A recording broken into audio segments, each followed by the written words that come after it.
a spirit level or bubble level. I'm going to click on that, and then I'm just going to click on that edge and drag over here to get it to align with the contents of the photo. When I let go, you should rotate it to get that nice and straight. Then I can just use the crop tool in general to bring this up, crop it until I've got full image, and then I might decide to get rid of a little bit of the stuff on the sides just because it's more of a distraction than helping the image. Bring this down a little bit, keep it nice and tight. And just click on the crop tool and say I'm done. So we've done quite a bit to that image when it comes to corrections. And I think it looks much better. The other thing that I did with this particular image is I did a bunch of adjustments to it, not when you guys were looking, but using the same techniques we talked about on the first day.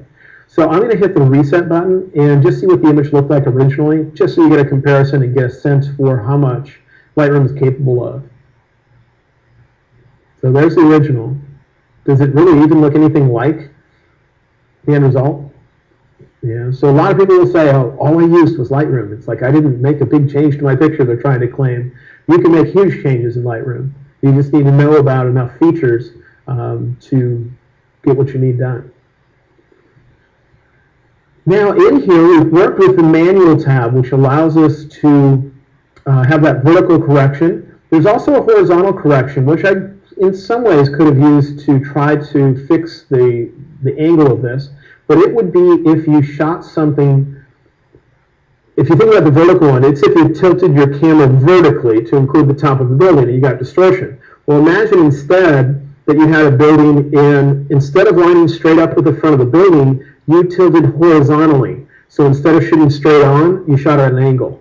So the part of the building that is closer to you is larger, taller, and the part that's further away is different. You can also try to correct for that.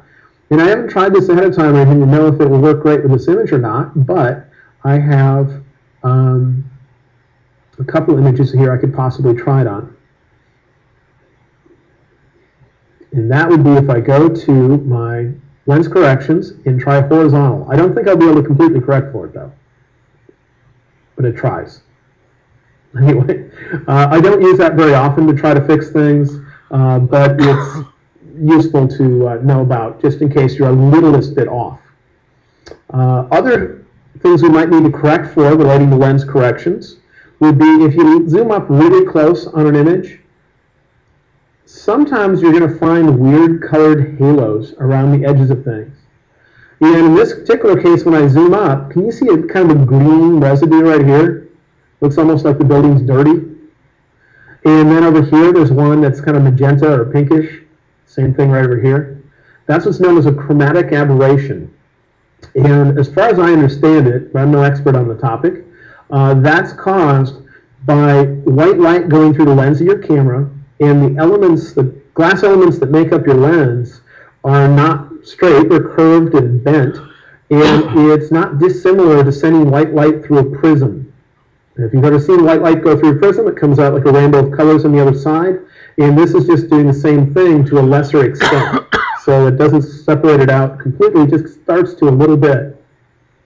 And that's something else that Adobe measured when they ended up coming up with the lens profile correction. So let's go to the Develop module, go into Lens Corrections, and over there on the choice called Profile, if I just have that turned on, oops, let me try one other thing. Actually, they moved it. In an older version of Photoshop, under the Profile tab in Lightroom, turning on that checkbox would get rid of it. In the newest version, they moved it over to the Color section. So it's a separate adjustment because they added some additional features. I'm going to click on the image to zoom up so you can see that issue.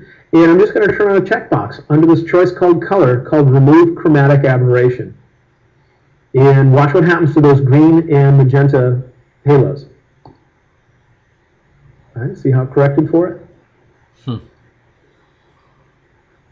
Now, in some images, though, you might still find some problems. Let me see if I can find one that would have some issues.